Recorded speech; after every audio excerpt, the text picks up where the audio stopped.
Good afternoon. It's Wednesday, the 6th of December 2017, just after 1 o'clock. Welcome to UK Column News. I'm your host, Brian Gerrish. With me in the studio, Mike Robinson. We're also joined today by David Ellis from Strategic Defence Initiatives. And we're going to say that defence remains an immensely important subject in UK at the moment. As Veterans for Britain said recently, that of course if a nation state loses the ability to control its own military forces, it no longer exists as a nation state. And those words, absolutely true. We'll be coming on to that in a moment. But first of all, we need to have a little bit of a refocus on the BBC. So yesterday we pointed out that the BBC had an article, Bamboozled by Brexit, highlighted here in the red circle. And this was an educational film to help members of the public who weren't, well, perhaps quite bright enough to understand Brexit themselves. So the BBC had come up with what appeared to us to be a very childish cartoon. But we are now bamboozled because it appears that the Bamboozled by Brexit has disappeared. It wasn't easily visible on the BBC's website today. I found it by searching the whole of the website for it. I may have missed it, but it doesn't seem to be very high on the viewing or the reading figures. So Bamboozled by Brexit, following a UK column analysis, seems to have disappeared, Mike. Well, it's interesting because their featured videos tend to stay up for a couple of days. Yeah, but not this one. This one, which we described as a childish propaganda piece, has disappeared. If you haven't seen our news report from yesterday, then please do, because we did a lot of analysis of this really unpleasant piece of pro-EU propaganda by the BBC. But there is good news. So we say, relax. The BBC is to educate our children in truth. Couldn't get better, really, Mike, could it? No, indeed. So the BBC is now going to be teaching fact from fiction in schools. They're going to send BBC journalists, including News at 10 journalist Hugh Edwards, into BBC schools. 1,000 of them are going to get the opportunity in the first effort to be told what fake news is. And what the truth is. The BBC is going to be saying what the truth is. So here's one of the lead people. This is Ramal Rajan. He's BBC media editor.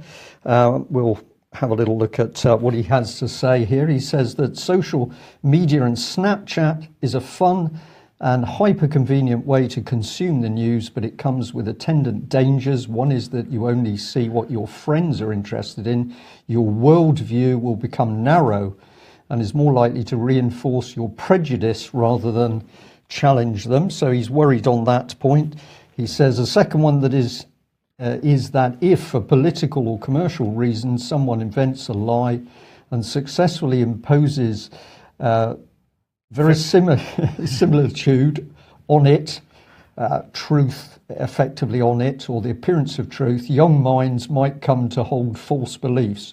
To resist them requires knowledge of the actual state of the world, intellectual tools, that is scrutiny to determine truth from falsehood, and courage to call out liars. So these are really impressive words from the BBC. And he does go on. He says this trinity of subjects, when combined, produces news literacy, and it's this rather than fake news itself that the BBC's new initiative is aiming to promote. I was a bit puzzled about this because it almost appeared that he admitted the BBC had been promoting fake news, Mike. Since they're going into schools, Brian, it's perhaps not surprising then that they have a special page on this on BBC's Newsround programme. Now, for anybody that hasn't grown up in the United Kingdom, BBC Newsround is the BBC's news programme for children, and it was always on during children's television programming in the afternoons as I was growing up, and of course it's on CBBC now. So they have at the top of the screen there, underneath the headline, there's a video, and I just wanted to have a little discussion about this video because, well, you'll see what we're talking about as we go through here. Fake news. Fake news. Fake news. Fake news. Fake news. Fake news. It's been one of the most talked about subjects of the year. Fake news is a big problem. This is what is and isn't news. Fake news. But what is it, and what does it mean to you? Fake news is when someone spreads rumours that aren't true. It's more of like a scam, I think. I think fake news is rumours spread around by people to get attention. Sometimes it's like so persuasive that you think that it is real. If it's serious news, it can get you possibly worrying and thinking about stuff too much. So already, Fake news. that's the wrong graphic. The first thing they've done there is, first of all, reinforce it's all about fake news, but then we've had some discussion with some pupils about what fake news is. Well, they may be thinking too much about what's going on in the world if they're presented with lots of fake news. It's already some kind of psychological attack on children, basically seems to be the message here. But remember, this is a report which is for children themselves. A thing that comes out for me in that film clip, Mike, is that, of course, the interviews are only with children. Parents are not involved in this. Parents are not asked what they think about what the material their children may be able to access. Isn't it interesting, though, the little girl at the end actually says that if you get the real news, some of it can be quite scary. So even young children are astute enough to work out that actually when they're getting what they think is the real news, that can be pretty scary. But BBC video targeted at the minds of children, using them as propaganda effectively. So let's go. Fake news usually comes down to two things. Firstly, false news stories that aren't true at all. So false news stories that aren't true at all, Brian. And as we can see there, let's look at what they're saying are false news stories. We've got on the left amazing images of real UFO sighting. This is what's being described as fake news. Well, if we look at the BBC website over the years, what have we got? Well, here's a headline: UFO sightings and other insights into 1960s Valley's life. Rendlesham Forest UFO sighting, new evidence claim. The day UFOs stopped play. Broadhaven UFO sightings marked 40 years on. So the BBC doesn't seem to be too worried about covering UFO subjects. Does that mean that that's fake news? Is that by their definition they've been peddling fake news?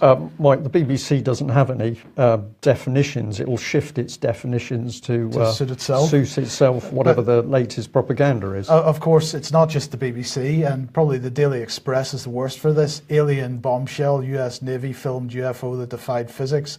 UFO spotted flying over Yellowstone volcano. Watch astonishing moment, UFO scatters clouds. UFO shock as alien flying saucer snapped hovering over Great Wall of China. Alien proof, object seen in the sky that's physically impossible for mankind to build.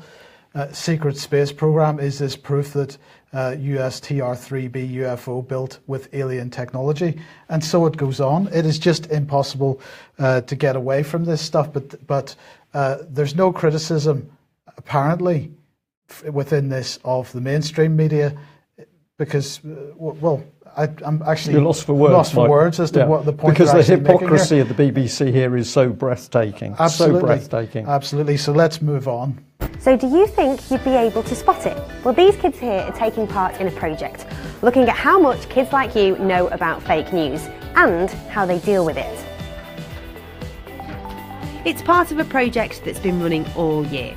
The expert in charge of it thinks that from the age of 10, kids should be taught more about how to spot fake news. Children know that fake news exists, but do they actually recognise it when they see it online, on the TV and in the newspapers? That's where lessons would really help. Because if children stop thinking and feeling that they can actually believe the news is true, then they might start switching off altogether and actually not show an interest in the world around them. So that's an expert, Brian, but the expert is not named. There's no description of where the expert has come from. It's just an expert. So I contacted BBC Newsround earlier to find out who this expert is. Here she is. And it's a lady called Beth Hewitt. And she is Director of Conversion at Media City UK. Now we'll come on to Media City UK in a second, but what else does she do? She's a Senior Lecturer in Media Practice at the University of Salford. She's worked across a range of postgraduate and undergraduate creative media programs. She has program led the Master MA in documentary production and an MA in wildlife documentary production. She went on to create and develop the MA in children's digital media production, which apparently is the only one in the UK. So a great academic, or is she? Because actually, as you read down her CV, you discover that while she is a senior lecturer in media practice at the University of Salford, her background is all within the BBC and ITV. What a coincidence. So she is a BBC person who happened to go off and get a master's degree and is now teaching children in how to identify fake news. But getting back to this business of being Director of Conversion at Media City UK. Media City UK is apparently a joint venture between Peel Land and Property Group and Legal and General Capital. And their vision for Media City UK is to become a leading international hub for the creative and digital sectors and a vibrant destination to work, live and play. Well, how do we look around for Media City UK as you do? And oh look, in fact, when you look a bit closer, you find that Media City UK absolutely supported by the Commonwealth and by CSC leaders in Common Purpose. And so the question then has to be asked, Brian, who is pushing this policy? Well, we can have a look at some of the answers to that very easily. I was going to say this is just remarkable. Yesterday, I thought we'd covered some of the worst stuff that the BBC has ever done, but their video yesterday, Bamboozled by Brexit, was targeted at adult minds. But here are the BBC inside schools, not even declaring their own credentials because they have one of their own people helping to create this news for the BBC to report. But policy, we better get to Demos. We've mentioned Common Purpose, and of course Common Purpose at one stage in close proximity as far as offices were concerned with Demos. And let's remember that Demos has consistently been interested in the minds of children. We reported this several years ago, Truth, Lies and the Internet. This was all about how Demos was working to see how young minds were being influenced by information they could freely access on the Internet. And Demos said, well, really, we need to be there to help control what children learn. Now, let's remember that Demos was formed by former Marxism Today editor Martin Jacks and Jeff Mulgan. And of course, Jeff Mulgan, one of the key Common Purpose advisory people to Blair. So what are they really saying? Demos is the, I'm going to say, the Marxist organisation that should frame what's in your children's minds. So this is one of their reports, Truth, Lies and the Internet, a report into young people's digital fluency. This is one of their researchers, Jamie Bartlett, for the analysis of social media. And what's he saying? There's an equal measure of mistakes, half-truth, propaganda, misinformation and general nonsense. Knowing how to discriminate between them is both difficult and extremely important. We, Demos, are going to get into the schools and teach your children what they should know. This was one of his tweets that he's written a new report, working along Ipsos Mori. So you work with a company that is taking public opinion. Yes. And you're forming public opinion. That's an interesting little relationship there. Absolutely. We're bringing this one because, of course, we don't have to go far when we find that this policy actually comes straight out of the UN, UNESCO, rethinking education. This means moving beyond literacy and numeracy to focus on learning environments and on new approaches to learning for greater justice, social equality and global solidarity. Education must be about learning to live on a planet under pressure. It must be about cultural literacy on the basis of respect. On it goes. This is where the policy comes from. The BBC never, ever does any investigation into that type of material. So the Demos going into the schools clearly didn't have quite the effect, so now the BBC needs to take over and do it themselves. So I just end this little section off. I wonder what effect this is actually having, because remember what they were talking about, there was a programme that they were showing on screen that has been running all year with this so-called expert.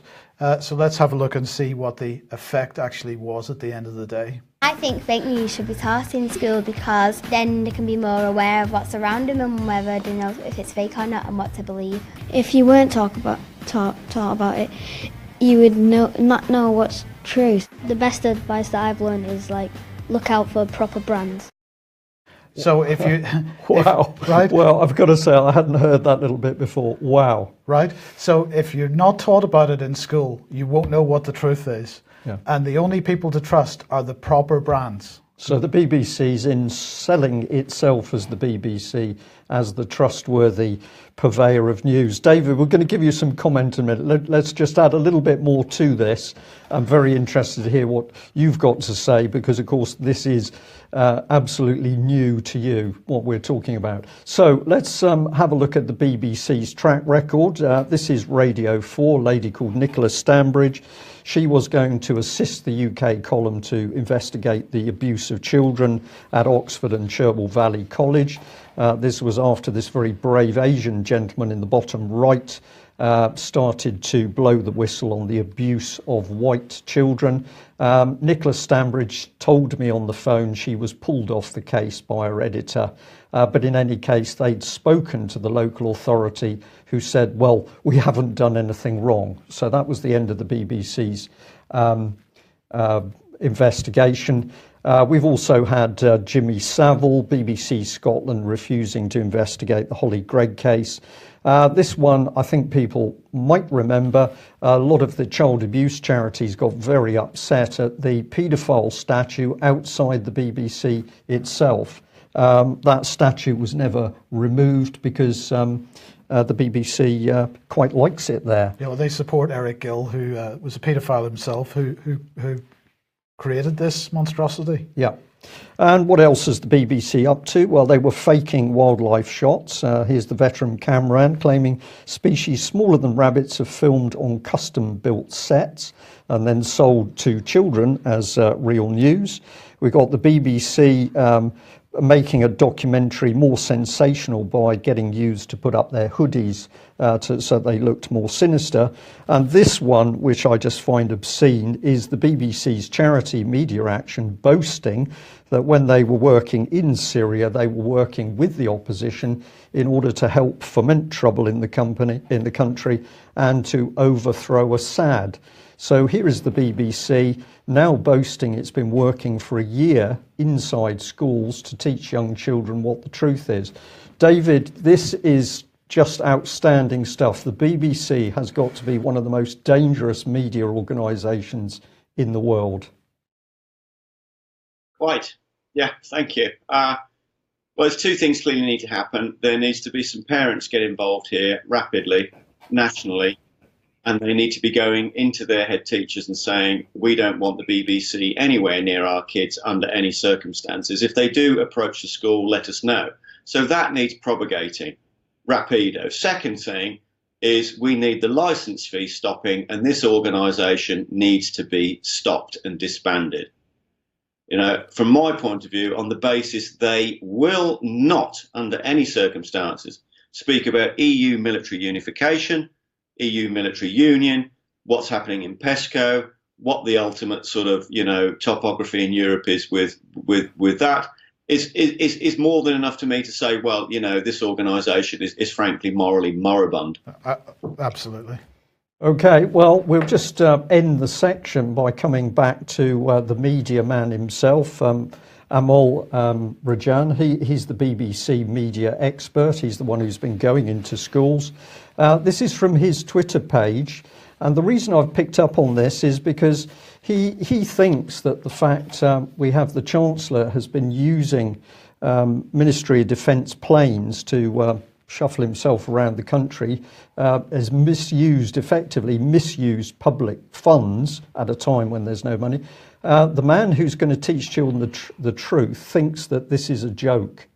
And I think this sums up the BBC, complete and utter hypocrisy, but putting them next to the minds of young children, immensely dangerous. Have a look at his Twitter page yourself. You can get a feel of this man. The Sun described him as an eating expert because apparently he's very big on food and restaurants. I'm going to say, if you want to find out what's really going on, stick with UK Column. And Alex Thompson wrote an excellent article, Fake News and Impartial Inquiry.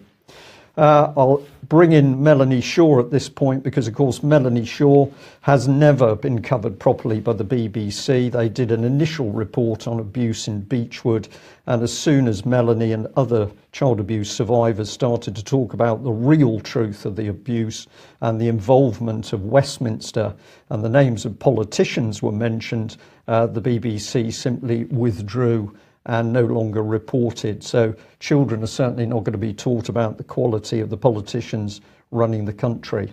Well, what about the Telegraph then? Well, the Telegraph thinks that, they're asking what is the Great Repeal Bill? And they believe that the only explanation that I need to read is their article. There's nothing else I need to read on this, Brian. So I did read it. As I go down through this article, there is a question which says, why does the UK need EU laws after voting for Brexit? And they say that it is to ensure what Brexit Secretary David Davis calls a calm and orderly exit. That's it. They go on to say EU laws cover all sorts of things like environmental regulation, workers' rights and financial services. So if they were not transferred, all these regulations would no longer have legal standing in the UK, creating a black hole and causing uncertainty. The bill will give parliaments and assemblies in Westminster, Edinburgh, Belfast and Cardiff the power to drop or change EU laws it does not want in the future.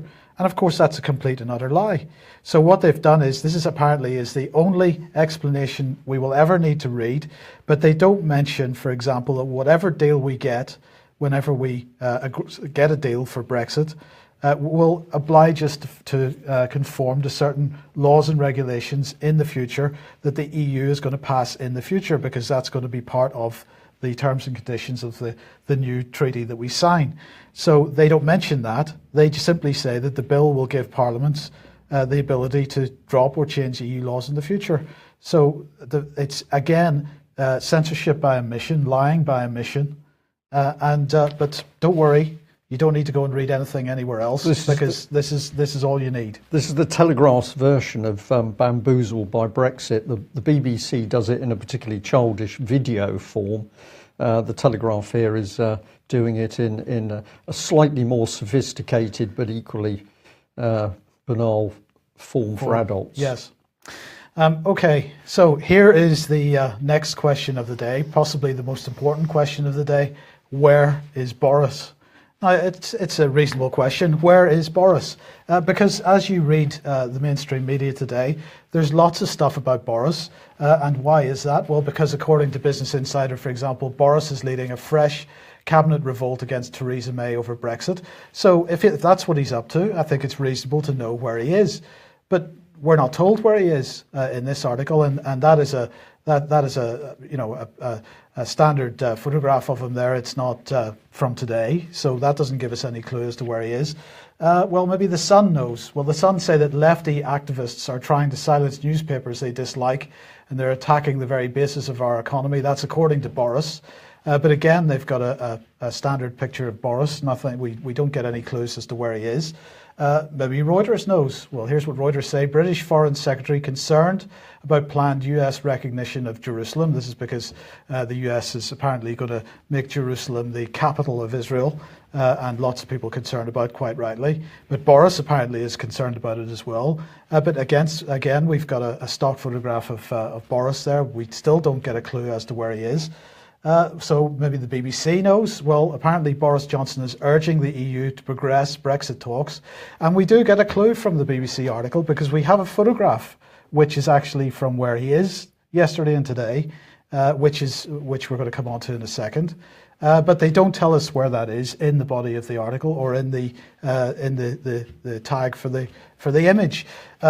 Well, okay, maybe we could go to Boris's Twitter feed and find out where he is. But no, there hasn't been anything on Boris's Twitter feed for the last 2 days, so we don't get any clue from Boris.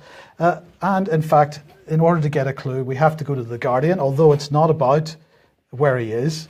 The headline is Boris Johnson expresses frustration with failure to move Brexit talks on. So it's also about Brexit.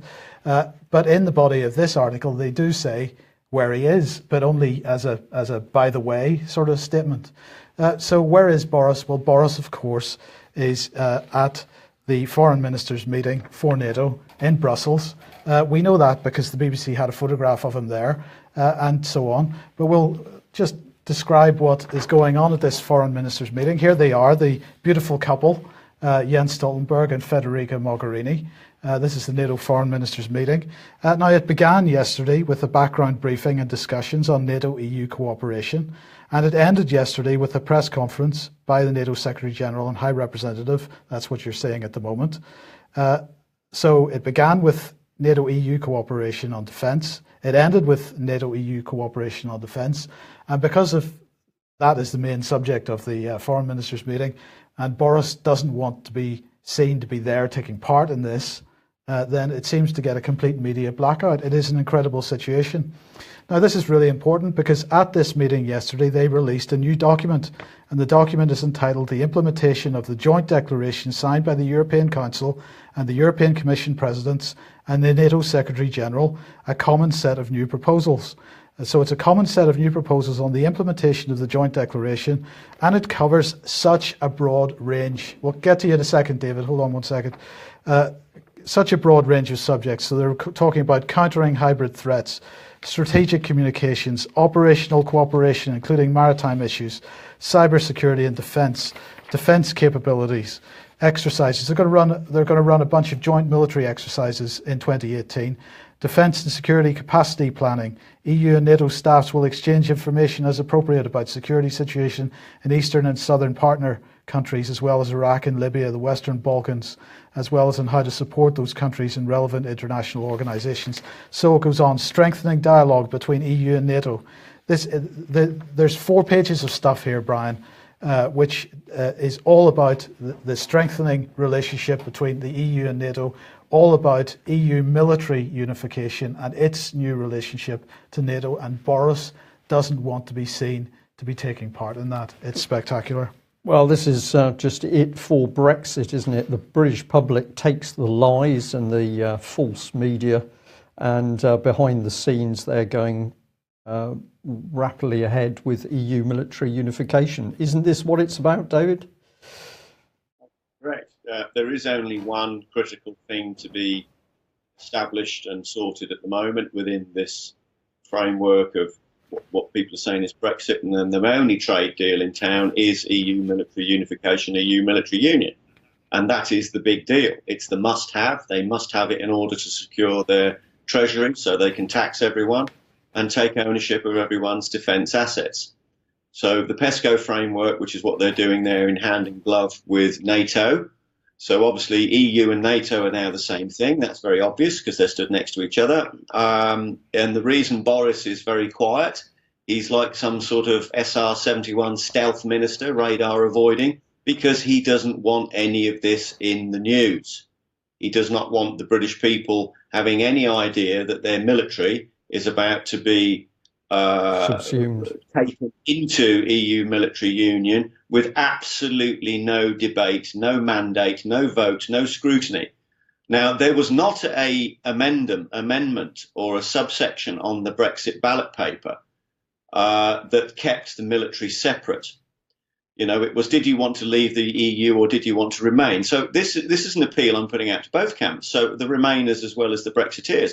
Were you consulted in any way, shape or form that the military would be treated separately and the industry that goes hand in glove with it? So that's BAE, Babcock, Rolls-Royce, all of it, all the decent stuff. Now let's take it a step further. So the big questions in NATO are obviously the French and British nukes. Now, we've already heard Theresa May talk about, well, our nuclear deterrent, our independent nuclear deterrent, that, by the way, Parliament has just voted to renew, is that... We're going to lose him, I think. Can you hear me? Yeah, you're back. Okay, is that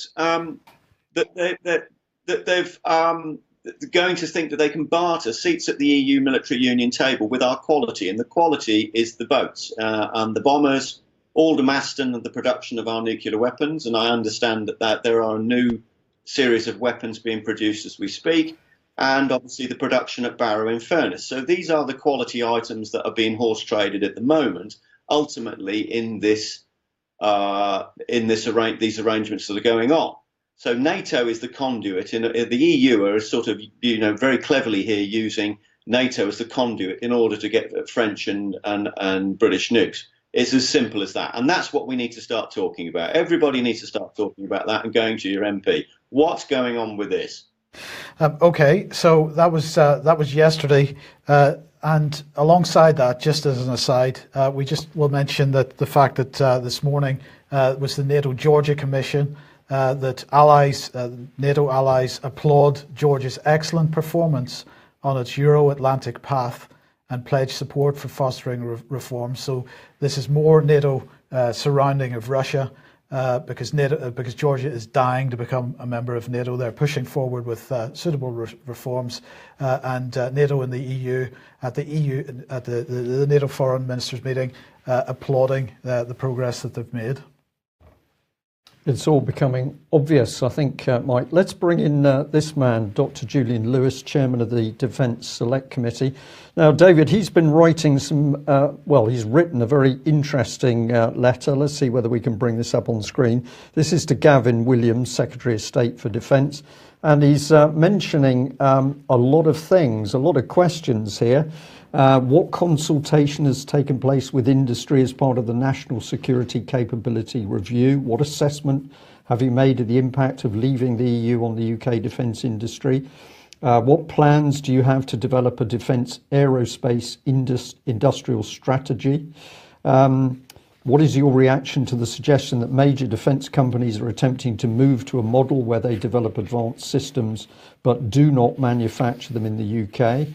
How do you respond to the statement that BAE's restructuring is short-sighted? What are you doing to help secure further exports of Typhoon and Hawk? I'll just bring in the second page here because there's 16 of these points altogether. What steps are being taken to bridge the gap between the Tornado coming out of service and the F-35 coming into operation? What steps have you taken to promote the development of the Advanced Hawk? Will you provide the investment of 120 million suggested by the unions? What steps is the government taking to protect and upgrade the skill base of the UK defence industry? There's some pretty powerful questions, and I was fascinating to suddenly see this letter appear publicly. It's only just come out. Are we actually looking at some of the MPs beginning to see the wood for the trees? Well, let's hope so, and we need to give them every assistance we can.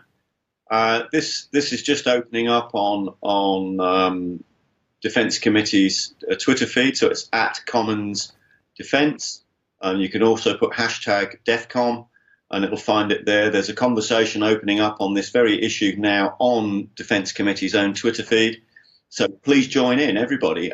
They don't seem to get a lot of coverage and a lot of interaction. And I think it would help everyone greatly if all of us, let's say our end, actually participated constructively and joined in with this.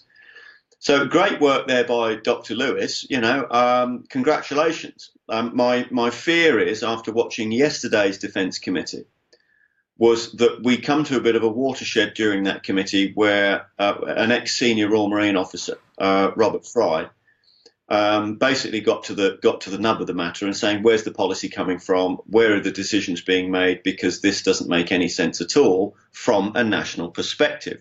And that was the key part, from a national perspective, which of course all of this carrying on isn't. It isn't being conducted from a national perspective. MPs are not participating in any of this function whatsoever. Neither are the ministers. They're just implementing what they're told from elsewhere. So we can see clearly, let's try and be succinct, the UK is cutting through the bone now, as if we have not cut enough. In the process of cutting the military, which is impacted immediately in capability, it also cuts the industry. Now, the compound detrimental future impact from cutting is that it renders our industry more and more inefficient. It takes our industry out of the ability of producing off-the-shelf, timely operational goods that we could sell globally. And this is the consequences. So we are cutting. There are now going to be more cuts, clearly. And what is going on in Europe? What's going on in Europe is they are unifying into military union. And the questions that have to be asked are, what is this relationship between what the UK is doing and what the EU is doing? And are they conjoined in some fashion? Now, my argument that I'm submitting to everyone is there some sort of, as there was with currency union, an exchange rate mechanism? Is this what we're looking at? And this is what needs to happen. So I've got a chain tweet on our Twitter feed. So it's at Strategic Defence, and you'll see the main body of the tweet is right at the top of the existing Twitter feed now. And there are some, considerable amount of people linked in. All of the Defence Committee members, save one who doesn't have a Twitter feed. If it's possible, can I make an appeal now to everybody out there to share this and retweet it and comment? And let's start interacting with these guys. Anne-Marie Trevelyan said to me in the lobby when I was in Defence Committee, look, we just don't know. We need people to tell us what's going on. And that includes the officers and servicemen and servicewomen and the NCOs. So there's the appeal to everyone. Join in, because, if this is what the MPs are saying, they just don't know what's going on and they want people to come forward and they want the officers to come forward, then let's do that. Now, obviously, we can deal with the other stuff of the letters that we're getting back that are incoherent separately, but we must do this as a first. David, I'd like to reinforce that point. A couple of people in our chat room have said, what we're hearing all this, but what can we actually do? And you are starting to say exactly what people need to do. There is immense power in getting in the faces of MPs and telling them what's going on and asking them what they are going to do about it. MPs, it doesn't matter how arrogant, how brash, how strong they appear in front of the television cameras, behind the scenes, they are utterly terrified of their own constituents turning against them on any matter of policy. So what people need to do is take the information that comes out across UK Column and other alternative media outlets, get that information in front of their MPs and demand to know what they're doing. You've got to spread the information, you've got to talk about it, you've got to wake up Middle England to the fact that this country is being taken apart from the inside. So letter writing, telephone call, emails, tweeting, it has immense power, and that is why, with a little bit of a smile, we've been promoting the UK Column pens, because at the end of the day, the pen is mightier than the sword. You want to stop it, you have to start talking about it, spreading the information and challenging those MPs. And I'll add a bit more at the end of today's news on this subject. Right, so to reinforce what David's just said, here's the Register, and their headline is, once again, UK doesn't rule out buying F-35A fighter jets. They say the United Kingdom is edging ever closer to buying F-35As instead of the B model needed to fly from the Navy's new aircraft carriers, as a senior officer once again refused to rule out a future F-35A purchase. Lieutenant General Mark Poffley, Deputy Chief of the Defence Staff for Military Capability, told MPs, "I don't think we can rule that out," when asked if the British Armed Forces would buy F-35As as well as F-35Bs. Last year, Defence Procurement Minister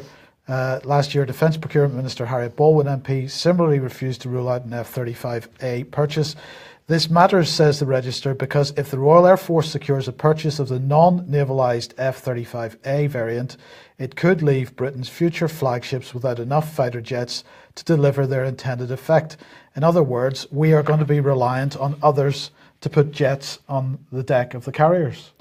Jets which at the moment don't even have a track record of working, Mike. So you buy this American jet and you don't know whether it works. You then go from the B to the A, we're going to say the conventional aircraft, as it were, and in doing so you wipe out another section of Britain's industry. David. Yeah, this was mentioned yesterday in Defence Committee, that they were more or less saying that the carriers would have American aircraft on them or French aircraft, because there wouldn't be any British aircraft. So you can see there the beginnings of what EU military unification actually looks like and how it will work. So, everybody's got to realise that this does affect everyone in the country. And a nation without its military isn't a nation. It's as simple as that. And everybody in this country has a share in this. There's not an uncle, a brother, a granddad, a great-granddad that doesn't have a share in this. David, thank you for that. Well, here's the article that I was referring to when I mentioned Amal Rajan, the BBC's media man. He finds this whole subject here amusing, but what we've got is Philip Hammond consistently using RAF planes to fly around the country or wherever he was going at huge cost, despite there being cheaper options. Then he doesn't want to pay his bill. And what's happening is a spat inside government between the Treasury and the Ministry of Defence, who wants the bill paid. So the BBC finds this amusing. I don't find this amusing at all, because what we're looking at is misuse of public money. It's not a small amount either. It's £2 billion. £2 billion. £2 billion is what's owed, apparently. Oh, interesting. I wasn't aware of that. Thank you for that. So there's the scale of the matter. But the man who is going to teach children the truth, he thinks this is a joke. Well, Breitbart doesn't think it's a joke. Breitbart here saying that it's Hammond is the man who is saying we should get rid of another 28,000 troops, which would bring the British Army down to some 50,000 men. This is exactly the figure that UK Column warned about at least 5 or 6 years ago. It may have been longer now. We need to dig those reports out. But here we are. Chancellor of the Exchequer Philip Hammond told Prime Minister Theresa May that Britain could make do with only 50,000 soldiers at a meeting about defence cuts, it's been claimed. And then there's some comment about the Royal Marines, where at the bottom he said a move, so this is cuts in the Royal Marine and across the British Armed Forces, a move critics suggest is part of a wider effort to run down British forces so they cannot operate independently and are, quote, forced to integrate into an EU-led European army. Well, that's the unified military structure. It isn't just an army, it's a treasury, it's procurement, it's all three forces. And I'll bring in the Veterans for Britain here, because we were highly critical a few months ago because we couldn't really see what this organisation was doing. I think they could do more, but they have now started to tweet out. And what are they tweeting here? That it's clear that MPs, the backbenchers, simply have no idea what's going on. Should we give Veterans for Britain a tick in the box? David, are they waking up, or do you think that actually they're too closely in bed with the Conservative Party to tell the truth about Theresa May's EU military unification policy? Well, that's a superb question. I mean, really, I think, Brian, you're best asking David Banks and Lee Rotherham whether they'll come on the show, and let's do a three-way with them. And I would be delighted to do that. Really what we've got to be saying there is appealing to everyone in the same vein that we have, that we've really got to get behind this. If there isn't the reaction that we need to stop this and say no, and believe you me, ladies and gentlemen, everybody out there watching, there's a huge amount of data analytics employed in analysing the reactions of these sorts of things. And if there isn't the reaction to say no, and they feel the weight of pressure of the people pushing to say no, it will carry on, regardless of whether Major General Julian Thompson says anything or not. This is the fact. If there isn't the weight of support, the gravitas to go to the MPs to get them to realise that this is not acceptable, and they have to do their job as the fiduciary that represents us to the government and the Treasury and say no, no, no. It's that straightforward. Okay, David, thank you for that. Well, we better end on the subject that, according to the BBC at least, there's been a death threat against our Prime Minister. Much more than that. Apparently, they were going to blow up the gates of number 10 the gates on the way up to Downing Street, and then they were going to run in the chaos and stab her. And presumably the BBC put the evidence for this plot forward, did they, Mike? It's gone to court, so I'm sure the evidence will come out in due course, but I'm not certain that there's any tangible evidence there. Okay. Well, we didn't detect a lot of sympathy from members of the public who talked to us about what's happening. So we'll wait with great interest, but I see that the security services are using this for more self-publicity to say how many plots they've foiled this year, but they just don't tell the public the facts about those plots. That must be a good industry to be in. We've done really well, so well, we can't tell you what we've done. Now, let's end on a positive note. Many people are now seeing the picture as to what is happening in UK, the deliberate breakdown of society. This is happening as a result of policy. People are making that policy, and it's becoming increasingly easy to see who those people are. But the key things that we need to focus on are common law, constitution, and really the creation and control of money. So if you want to start out researching, suggest you look at those areas, and these are the areas that we need to inform and educate not only our children but adults in the wider population, because these are the issues we need to get to grips with to deal with the criminality in Westminster. And on an extremely positive note, the British Constitution Group has done a huge amount of work over the last 6 months.